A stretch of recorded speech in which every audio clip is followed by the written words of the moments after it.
Alright guys, so without further delay, I'm going to share with you my top 10 Hasty bug out locations. And before I do that, I just want to quickly share with you the criteria that I use for evaluating all of these bug out locations. I look at them based on how well they protect from fallout, how well they protect from small arms, how well they protect from bombs and overpressure, how well they protect from marauders, how well they protect from desperate people, and how well they protect from the weather. Okay, so those are the main elements that I use to rank these different Hasty bug out locations. This is how I ranked them. So without further delay, I'm going to start with number 10. Okay, and number 10 are outbuildings, which include sheds, barns, garages, highway department storage facilities, and other exterior buildings that are used for storage. Okay, now outbuildings are abundant and easy to find in almost every area, both rural, suburban, and even urban. They are not the first place that marauders or desperate people will go unless they need a particular resource found in those outbuildings, like salt, sand, oil, or tools. So it provides some protection from desperate people and marauders, just because it's not an area that they will be likely to go unless they particularly need some kind of resource found in those sheds. Okay, now the main disadvantage is that they're often found in open areas, so they can be easily encircled, and they're often not concealed because they're out in the open. Another thing too is that they're not rigidly built. Sometimes they just have simple plywood walls or sheet metal walls, which provide pretty much no insulation and no protection from fallout, small arms, nuclear, biological, chemical agents, and bomb overpressure. However, they do break wind, and a good thing is that they can be fortified. So if you fortify these outbuildings, you can make them much better at protecting you from things like fallout, small arms, overpressure from bombs, and NBC agents. And they're obviously better than nothing at all. Okay, and they're better than being out in the open, exposed to all these threats. So if you do occupy one of these outbuildings, you're going to want to try to fortify it as much as possible, depending on what the threats are. For example, if you find a barn and you decide to occupy that barn, you're going to want to stack up hay bales maybe around the walls. If there's hay bales laying around, you're going to want to stack them up around the walls for protection from bombs, small arms, and fallout. You can also actually make a fallout shelter inside of the barn from hay bales. If you occupy a highway department garage, you can use the salt and the sand to pile it up around the walls to block radiation and small arms. And that can also provide some insulation from cold temperatures as well. All right, so outbuildings are number 10. They're not the best protection, but they're better than nothing. So I'm going to now evaluate the protection that it offers on a more detailed level. So for fallout protection, it's very low. For very low to low protection from fallout for household sheds, because household sheds are extremely, weakly designed. They're only meant to hold tools and things like that, so they don't have a very rigid structure. So very low to low protection from fallout for household sheds. It could be medium to high protection from fallout if you find a larger shed or a barn and there's some material available to reinforce the walls, which can protect you from the fallout. Like I said, barns with hay bales readily available can make the barn have very high protection from fallout if there's enough hay bales to stack along the walls of the barn, or to create an improvised fallout shelter out of stacked hay bales. You could also use firewood, dirt, sandbags, and lumber for fortifying the walls of a larger outbuilding, and that will increase the fallout protection. If you have access to machinery like a backhoe inside of one of those outbuildings, you can push mounds of dirt on the outside of the barn to fortify it from fallout. As for small arms protection, it's very low to low for most household sheds, even if it's reinforced. Medium to high for larger sheds, pole barns, etc. If the walls of a barn are reinforced with plywood, or not plywood, firewood, lumber, sandbags, sand, salt, dirt, or hay bales, they can offer high protection from small arms, okay?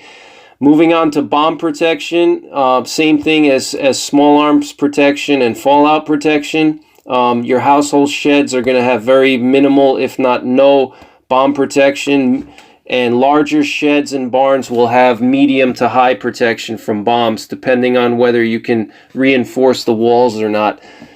Now, Marauder Protection is medium, because if you're in a outbuilding, you can be surrounded and you can be burned out. So, you know, a group of marauders could surround your location and throw Molotov cocktails at it and burn you out. They can shoot into it. They can do all kinds of things. But with appropriate tactics, you can spot them coming ahead of time, and you can even set up scouts and snipers as an early warning. So overall, they have a medium protection from marauders. Desperate people protection is medium. Most people won't think to go into sheds and barns, again, unless they need to get particular resources there. Desperate people are going to mostly be going for the low-hanging fruit, which are going to be like grocery stores, gas stations, Home Depots, things like that. That's where they're going to be going. They're not going to be looking in outbuildings and sheds unless they need a particular resource there. Now, it can be low if the shed is out in an open area where there's lots of people passing by it. So if, let's say, you have a outbuilding that's on like a main highway or in a populated area where people are constantly passing by, people are going to remember that that shed or that building is there, and when SHTF comes, they're going to ransack it, okay? So if you're in that shed and Joe and Bob down the road remember that there's a, you know, garage somewhere, a highway department garage that could have oil and machinery and salt and different resources, they may try to ransack it, okay? So that's makes it low to medium for desperate people protection. If the shed is concealed behind vegetation or other houses and buildings and it's not easily observed by a lot of people, then it's going to be a higher protection from desperate people because they're just not going to know that it exists. Weather protection can vary. It can be medium protection without any source of heat, but it can also be very high protection if there is a source of heat and if the walls are insulated. If the walls are not insulated, you can improvise insulation with pine boughs, bags filled with leaves, dirt, sand, etc., hay bales. If there's room to build a fire, then that will obviously increase the weather protection. And the structure will definitely be sufficient to protect you from wind and precipitation, which can make a huge difference between life and death. So moving on from outbuildings, we're going to now go into number 9. And number 9 are abandoned homes, okay?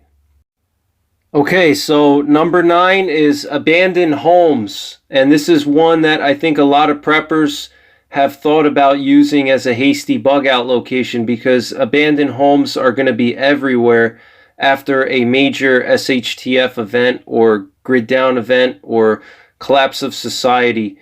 All right. So, but abandoned homes are not necessarily the best option. There's much better options than abandoned homes. and I'll explain to you why. So abandoned homes will give you good protection from most threats, but they don't give you the best protection, but they will give you some protection from most threats. And the good thing is they can be fortified to improve the protection, okay? The problem with houses is that they are the low-hanging fruit that every other survivor will try to gain entry to, and are typically constructed with stick frame, which provide minimal fallout protection, protection from small arms, nuclear biological agents, or bombs, okay? So everyone's going to try to make shelter in a house because they're readily available, they're everywhere. So that's a big threat. And another thing too is that most houses, especially in the United States, 90% of houses are stick frame construction, which don't really provide any protection whatsoever from man-made threats. Now for fallout protection, the good news is that abandoned homes can actually be very high protection levels from fallout, especially if it has a basement, because you can go into the basement and the earth and the concrete foundation will block some of the gamma rays, and you can also create a shelter inside of the basement using dense materials. However, if you do find yourself in a ranch or some kind of house that has no basement, then you're going to have no fallout protection at all, or very, very minimal. You're going to be exposed to extremely high fallout if you're in a house with no basement. There will be minimal small arms protection with conventional stick frame construction, because typically you only have a sheet of plywood and some siding and insulation to protect you from bullets. However, if it's a brick or masonry construction building, you can get medium to high small arms protection. And the good news is that with a house, you can reinforce the walls to provide some small arms protection. You can put sandbags down, you can put blocks and bricks in front of the walls, you can pile up dirt and other heavy dense objects like wood, firewood, and things like that. Okay, so you can fortify a house to have better small arms protection. Now, one of the big risks of an abandoned house is that you can get burned out. If marauders come and surround your house that you're occupying, they could throw Molotov cocktails, they could surround it. They can be encircling you, you can get encircled. All right. There's minimal blast protection in a stick frame construction house. If it's a masonry construction house, you have probably medium protection against bomb blasts, depending on how strong the blast is. And then if there is a blast, there's a risk that you could get crushed under the masonry rubble after the blast, okay? Concealment, it'll definitely conceal you because you'll be inside of a structure as opposed to being outdoors and somewhere out in the open, and it will protect you from the weather. So that's two big benefits right there.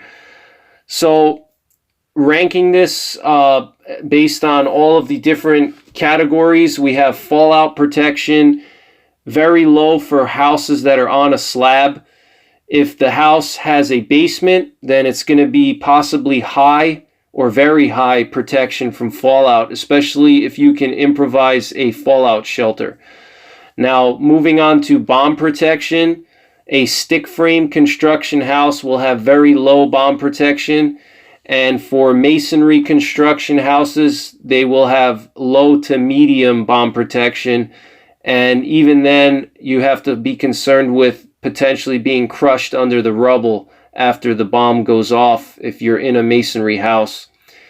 For small arms protection, it's very low for a stick frame construction unless you fortify the walls with sandbags and solid materials like layers of wood, block, dirt, concrete, etc.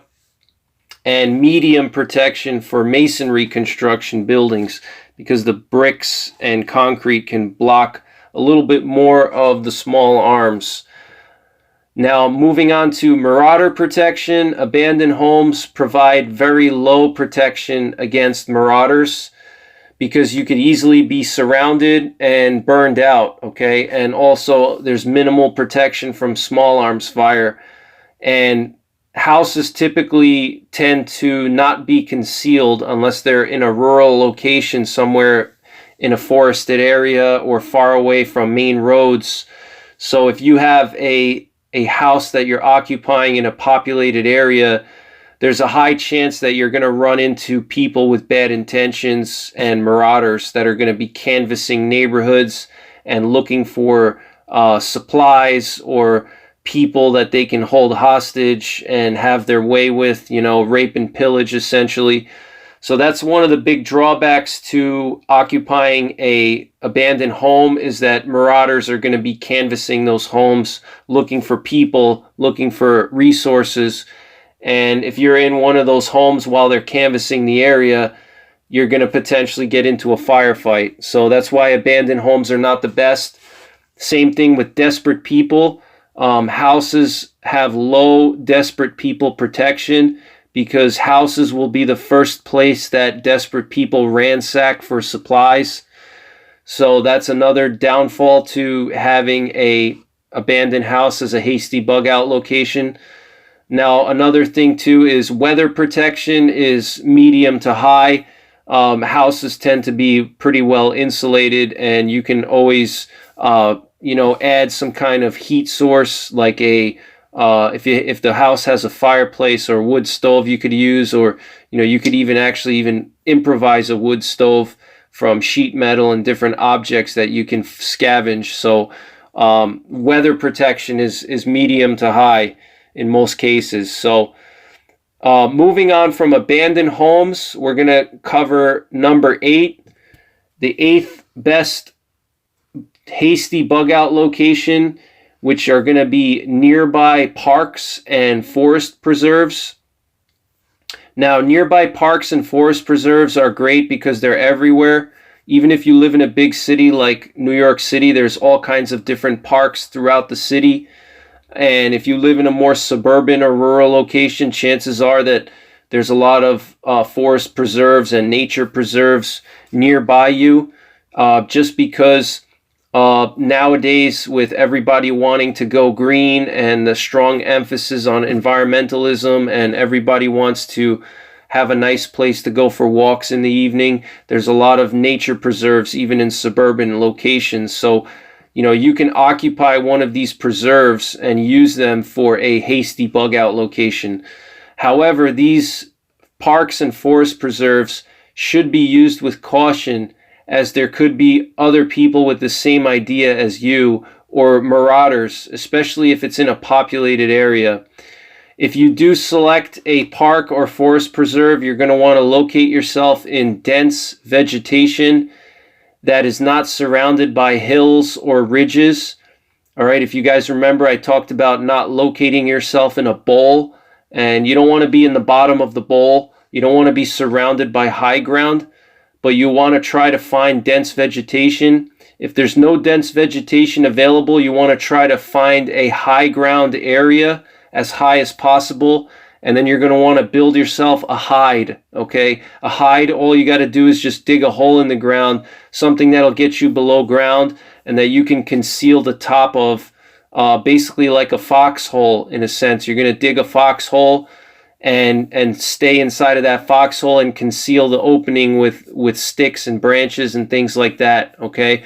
If you don't have time to build a foxhole, you can look for natural depressions and caves and things like that, okay? Now, light and noise discipline are going to be essential if you select a park or forest preserve, as will counter tracking and stealth, all right? Because there's going to be other people that get the same idea as you, including marauders and desperate people. So you're going to have to be quiet, stealthy, and use counter tracking techniques to avoid detection, all right? Now, as far as fallout protection goes, it really depends on the preserve. If you're in an open forested area or a field, it's going to be very low fallout protection. But if you're in like a forested area and you can find some caves, then you could potentially have very high fallout protection. There's a lot of caves that are scattered across the country, and across the world that have yet to be discovered. And if you could find like a natural cave or some kind of cavern, that can provide very high fallout protection because of all the earth that's between you and the fallout. But if you're just out in the open in a forest or a field, then the fallout protection will be very low, okay? Now, bomb protection in a forest or a park will depend, again, based on whether you're in an open area or if you're in a cave. If you're in a forested environment, it may protect you somewhat from bombs, but not that much. But caves will be your best option, and caverns, okay?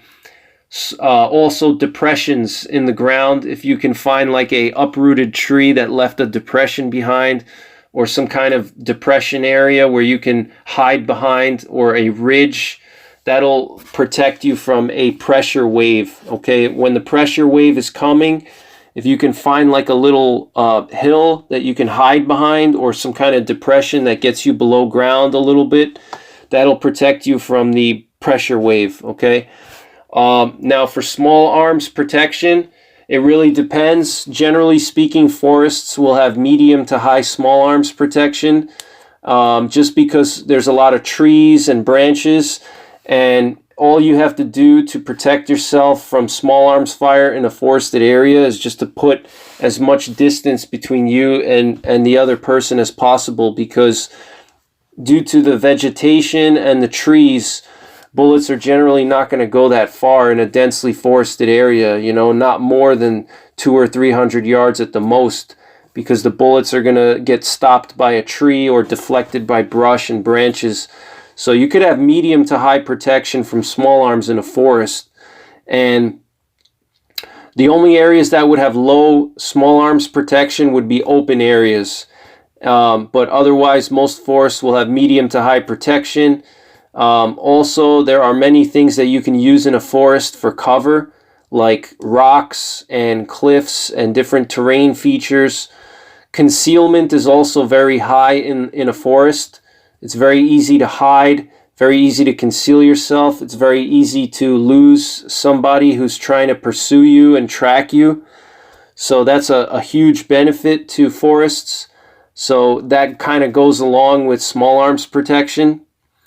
Marauder protection can be very high in a forest because forests are generally not a high place of interest for marauders, okay? Marauders are generally going to be looking for places where people are going to be or where resources are going to be. They're not going to go into the middle of the woods for no reason, okay? The only reason a marauder would go into the forest is if they have a camp there, or if they are looking for a particular resource nearby, and they have to pass through that forest to get there, okay? Or if they're looking for resources within the forest, like hunting or gathering water or whatever. But generally speaking, marauders are not going to venture deep into forests unless they're hillbillies and, they know the woods. But even then, a big advantage to a forest is that you have so much cover and so much concealment. Even if you don't know anything about camouflage techniques and, principles of counter-tracking, you can easily evade and escape from marauders that are trying to attack you and track you, because it's just such a large area. There's so much vegetation, visibility is poor. So from that perspective, it can be very high for marauder protection in general. Forests will provide a very high protection from marauders. And finally, we have desperate people protection. In forests, protection from desperate people will be very low because a lot of people are going to venture into forests looking for food and water, especially if they're unprepared people and have limited skills. A lot of these people are going to think that going into the forest is going to be the best option for them. And a lot of those people are going to realize quickly that it's not as easy as it seems on the survival shows, to actually, sustain yourself in the wild, okay? So desperate people protection will be very low. The only advantage is that if you know what you're doing, you can avoid them. If you know how to select a good hide location or to conceal yourself in brush and use the wind to your advantage and be able to camouflage and use counter tracking techniques, then you can easily hide from desperate people. So that's the big plus. Weather protection, generally speaking, forests and parks will have low protection from the weather if you're exposed on a mountaintop or you have no overhead cover, like if you're in an open area like a field. However, if you're in a conifer stand, you could have very high protection, including caves and caverns that you find. Okay, so you can have medium protection if you're in a stand of hardwoods. Even hardwoods will protect you from rain and snow a little bit. They'll break the wind. Okay, it's better than being out in the open. And then in a conifer stand, like a stand of fir or spruce, white pines, stuff like that, you'll have high protection from the weather because it'll break more wind than the hardwoods and it'll protect more from overhead precipitation. And if you find a cave or caverns, then it could be very high from protection from weather. And a lot of caves and caverns have very stable temperatures throughout the year, typically around 50 degrees. So you don't have to worry so much about hypothermia or dehydration, overheating. So that's pretty much it for forests. That was the 8th best hasty bug out location, forests and parks. And now we're going to move on to the 7th best bug out location, hasty bug out location, and that's going to be parking garages. So the 7th best hasty bug out location is parking garages. What's good about parking garages is they're easy to find. They're pretty much everywhere except, really rural locations. You won't really find many parking garages. But anywhere that's close to cities and small towns, you'll probably find a good-sized parking garage. Parking garages can provide great protection from bombs, fallout, and weather. The giant concrete walls of the parking garage can shield you from gamma rays and also be used to reflect heat from a fire. They can break wind and protect you from precipitation. They can also provide a good high ground advantage and a point to observe the surrounding terrain. If you have appropriate weapons, you could hold your position in a parking garage for quite some time, as you have great protection from small arms due to the concrete walls, and you have a huge high ground advantage where you can deploy snipers and engage threats at longer distances. The big drawback to a parking garage is there are many ways into a large parking garage, and it can be difficult to patrol all avenues of approach.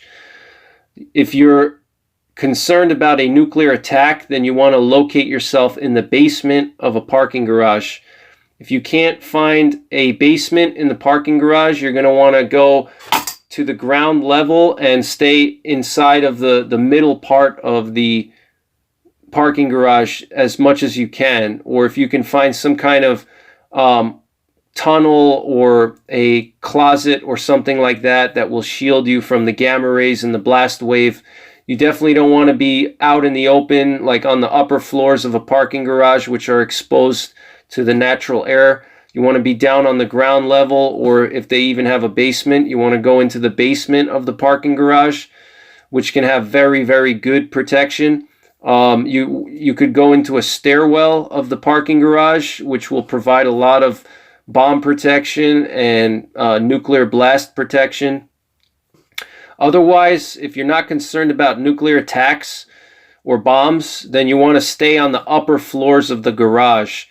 The very top floor of the garage is not a good place to actually build your shelter, because the top floor of garages can be easily seen from other buildings or aircraft. However, the top floor is a great place to set up observation posts and sniper posts, but you don't want to stay on the top floor and occupy it as your main shelter, because somebody could easily see it. All right.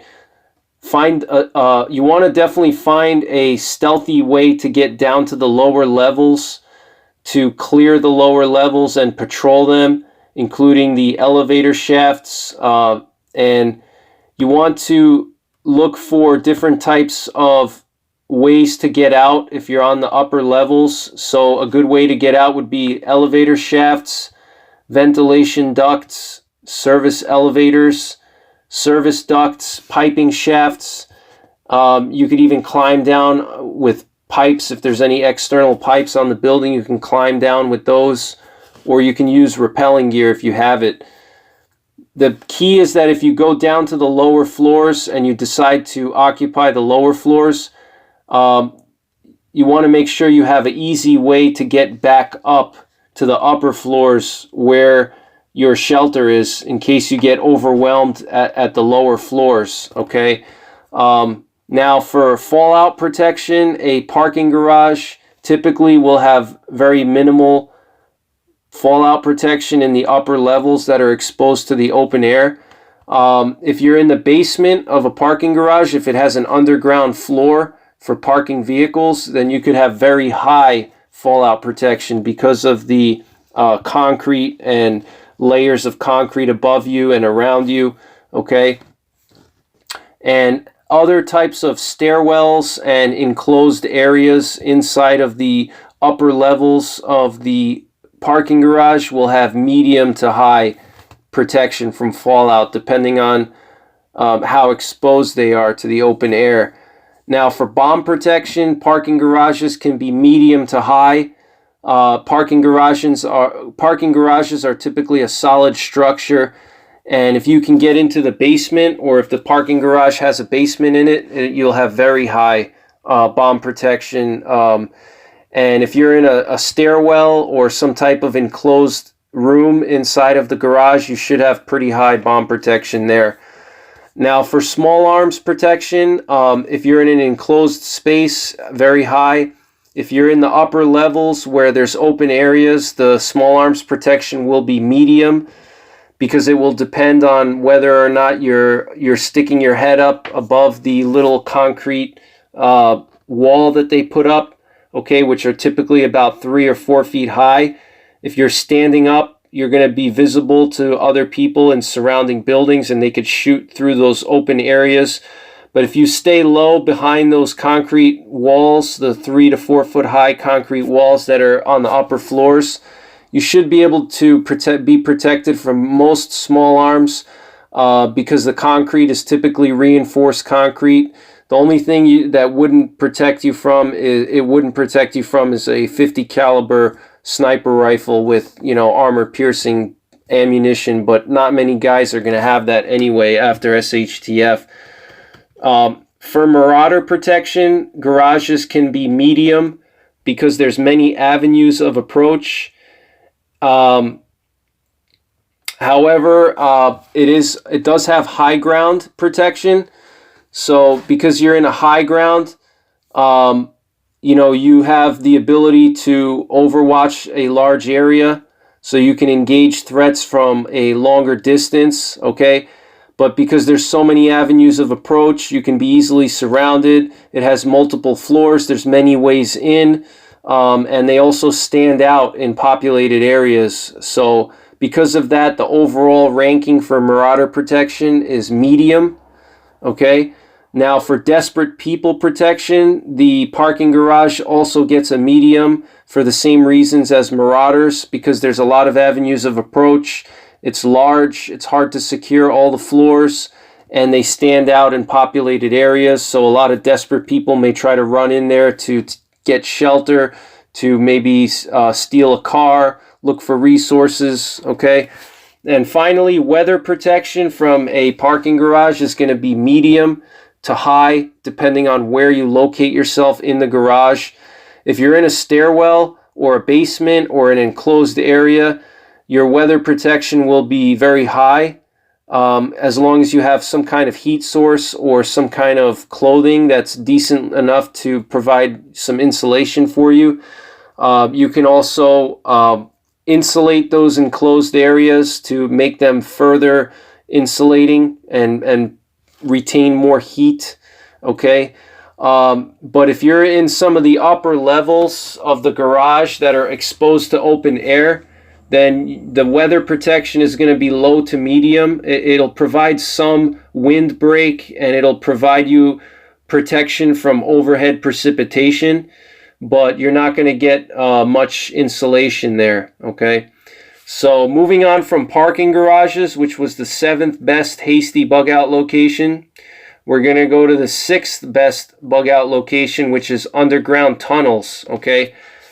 So underground tunnels, they could be storm drains, they could be culverts, they could be electrical piping tunnels, maintenance shafts, and sewers, okay? Sewers will likely be very dirty during the initial stages of SHTF. However, as SHTF progresses, the sewers will actually become very clean because there won't be much sewage flowing through them anymore, and they're going to get rinsed out by rainwater. Just remember that with any kind of underground tunnels, if you decide to use them for your Hasty bug out location, that they are very prone to flooding. All right, if we look at Hurricane Sandy in New York City, all of the subway tunnels under Manhattan were flooded all the way. So you definitely don't want to be in a tunnel if there's heavy rain coming down or some kind of a storm or flooding scenario, because tunnels will always flood. And another thing too is there's a lot of disease in tunnels because of lack of sunlight, and also a lot of rodents, okay? Underground tunneling can become very hot in the summer months. There's limited ventilation, all right? There's no natural airflow underground. So that's a downfall, especially if you're dealing with some kind of toxic gases or chemical agents that infiltrated the tunnel. They're not going to be vented out quickly, okay? There's also limited natural light inside of a tunnel, so you're going to need some kind of light source, because after the grid goes down and society collapses, you know, going into a subway tunnel will be pitch black. You're not going to be able to see anything, even in broad daylight. So you're going to need some kind of light source. And also there's multiple avenues of approach, because underground tunnels tend to be like mazes. So people could come in from any direction and you could potentially run into somebody. You know, but the advantage to that, it's also a double-edged sword, because on one side there's a lot of avenues of approach, but on the other side there's also a lot of ways that you can escape, because underground tunneling tends to be like a maze. So there's a lot of ways you can escape if you find yourself in a situation where somebody's tracking you or somebody's trying to encircle you and things like that. All right, so ranking underground tunnels for fallout protection, very, very high, because it's underground and generally surrounded by concrete. Bomb protection, same thing, very high, because it's underground. Small arms protection, very high. You don't have to worry about stray bullets coming in because you're underground in a tunnel. Marauder protection can be low to high, depending on what kind of underground tunneling you choose. So underground tunneling, the problem is that it can create a choke point, especially if you're in a long tunnel, like a subway tunnel or a sewer shaft or a train tunnel, where it's like maybe half a mile long and there's only two ways to get in or out because you're in a tunnel. It's just like a bridge, basically. So you could be encircled if you have one group of marauders on one side and one group of marauders on the other. There's no way for you to escape, okay? So you just have to watch out for that. But otherwise, it should be medium to high protection from marauders. And because it's like a maze, you can lose your pursuers or your trackers. Underground tunnels tend to have a lot of side tunnels, maintenance shafts, even a simple bridge tunnel, like the Lincoln and Holland tunnels in New York City that go underneath the East River. They have multiple access shafts that maintenance personnel use to access the tunnel. So there's always a way out, you just have to find it. Now, for desperate people, typically it would be medium protection, because most people generally will not want to go underground, because they think about underground tunnels. They think of rats and disease and darkness, and lack of air, and lack of ventilation, potential for being buried under rubble. So they generally wouldn't want to go underground, so it's medium.